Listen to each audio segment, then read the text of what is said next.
बचपन में मम्मी बोलती थी, दिमाग लगाया कर, रट्टा नहीं। अब जापान के न्यूरोसाइंटिस्ट डॉक्टर रायुटा कावाशिमा भी वही बोल रहे हैं, बस थोड़ा स्टाइलिश अंदाज में। उनकी किताब train your brain 60 days to a better brain एक ऐसा दिमागी जिम है जहां डंबल की जगह आप पजल्स, कैलकुलेशंस और मेमोरी ट्रिक्स उठाते हो। तो आज समरी वाली के साथ 60 दिनों का ये दिमागी सफर करते हैं जहां दिमाग नहीं थकेगा बल्कि और भी तेज हो जाएगा। नमस्ते दोस्तों, मैं हूं आपकी समरी वाली। आज हम सीखेंगे डॉक्टर रायुटर की सोच कि कैसे हम अपने ब्रेन को ऐसे ट्रेन करें जैसे टाइगर श्रॉफ अपने एब्स को करता है कंसिस्टेंसी, लाइट रेपिटेशन और डिसिप्लिन से। लेखक की पहली सोच दिमाग है प्लास्टिक, लेकिन प्लास्टिक जैसा नहीं। डॉक्टर कावाशिमा कहते हैं कि हमारा ब्रेन प्लास्टिसिटी पर चलता है, यानी वो बदल सकता है, ग्रो कर सकता है हर उम्र में। ये मिथ कि बुढ़ापे में दिमाग कमजोर हो जाता है, सीधा डस्टबिन में फेंको। असल में हम अगर अपने दिमाग को रोज थोड़ा चैलेंज करें तो वो नई कनेक्शंस बना सकता है। सोचिए, अगर अमिताभ बच्चन के बीसी की हर स्क्रिप्ट याद रखते हैं तो वो मैजिक नहीं है, मेंटल जिम्नास्टिक्स है। लेखक की दूसरी सोच कैलकुलेशन से तेज बनता है ब्रेन का इंजन। अब यहाँ कोई आईआईटी का सिलेबस नहीं है।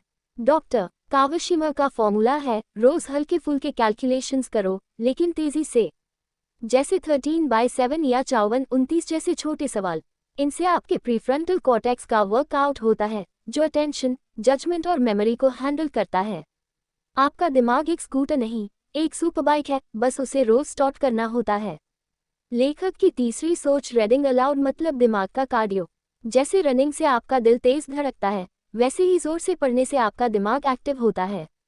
इससे ब्रेन के कई हिस्से एक साथ काम करने लगते हैं, लैंग्वेज सेंटर, वोकल कॉर्ड्स और ऑडिटरी सेंसर्स। डॉक्टर कावाशिमा कहते हैं, रोज 10 मिनट अलाउड रीडिंग का टारगेट रखो। रामायण नहीं, कोई भी स्टोरी या न्यूज़पेपर चलेगा, बस आवाज में जोश होना चाहिए, जैसे आप मुन्ना भाई बन के गांधी जी को सुना रहे हो। लेखक की चौथी सोच कम करो लेकिन कंसिस्टेंसी से। एक कॉमन गलती ये होती है, लोग एक दिन 2 घंटे मेहनत करते हैं और फिर 5 दिन छुट्टी। दिमाग को क्वांटिटी नहीं, क्वालिटी और रेगुलरिटी पसंद है। डॉक्टर रायुटर कहते हैं, रोज 15 मिनट ब्रेन एक्सरसाइजेस करना हफ्ते में एक बार 2 घंटे से कई गुना बेहतर है। ऑडियंस से सवाल, दोस्तों आप में से कितनों ने जिम की मेंबरशिप ली और फिर स्किपिंग रोप को तकिए के नीचे रख दिया? कमेंट करके बताओ। और हाँ, वीडियो पसंद आए तो लाइक करो, शेयर करो और सब्सक्राइब तो बनता है यार। लेखक की पांचवी सोच दिमाग को बोरिंग मत बनाओ, उसे सरप्राइज दो। ब्रेन को स्टिम्युलेशन चाहिए, लेकिन वो भी एक ही चीज से बोर हो जाता है। इसलिए ऑथर कहते हैं, puzzles, sudoku, crosswords, short term memory games से मिक्स करो। कभी कैलकुलेशंस, कभी वर्ड गेम्स, कभी पोएम्स अलाउड पढ़ो। एक दिन आप अक्षय कुमार बन जाओ मल्टीटास्किंग में माहिर। लेखक की छठी सोच स्क्रीन टाइम से ब्रेन की बैटरी लो होती है। डॉक्टर कावाशिमा रिसर्च के जरिए ये बताते हैं कि ज्यादा टीवी देखने से फ्रंटल लोब इनएक्टिविटी होती है, यानी आप फिजिकली बैठे होते हो लेकिन दिमाग स्नूज पे चला जाता है।